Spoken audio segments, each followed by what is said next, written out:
አመሰግናለሁ አቶ አምነን። የሆነ በጣም ደስ ያለኝ ህልም እየመሰለኝ ነው። ህልም አይደለም እውን ነው። ህልም የነበሩ ጊዜያቶች አልፈዋል።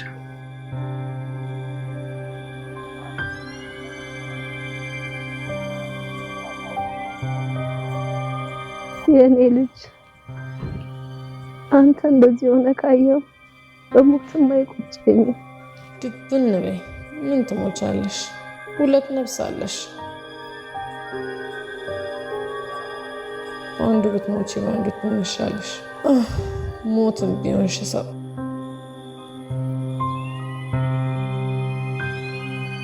እውነት አምነን ጓደኛ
አቶ አምነን ሊወጣው የማይችለው ትልቅ ችግር ውስጥ ገባ።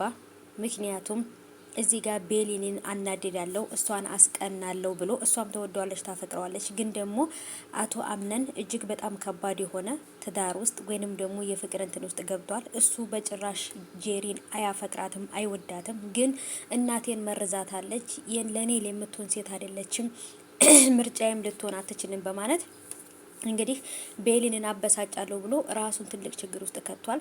በተለይ የተዘረጋለትን ወጥመድ ስላላወቀ ጄሪም እንግዲህ እዚህ ወጥመድ ውስጥ አስገብተዋለች።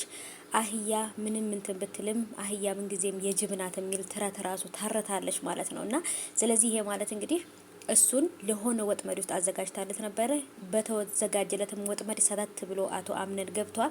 ይህም ነገር እንግዲህ በቤሊን ተበሳጭቶ ቤሊን ባላደረገችው ነገር በተለይ እናቱን መርዛ እንደዚህ በሽተኛ እንድትሆን ያደረገቻት ራሷ ጄሪ ናት። ከገዛ ከአክስቱ ጋር ተነጋግራ እውነት ለመናገር ሰራተኛዋም እንግዲህ እጅግ በጣም ደስ የሚል ወይዘሮ ሳራ ለቤሊን ምርጥ እናት ሆናለታለች ማለት ነውና ቤሊን ንጹህ ልብ ያላት አፍቃሪ የሆነች ታማኝ ሴት ናት። ጄሪ ግን እጅግ በጣም ከባድ ናት። አቶ አምነን በጣም ትልቅ ችግር ውስጥ ነው ያለው።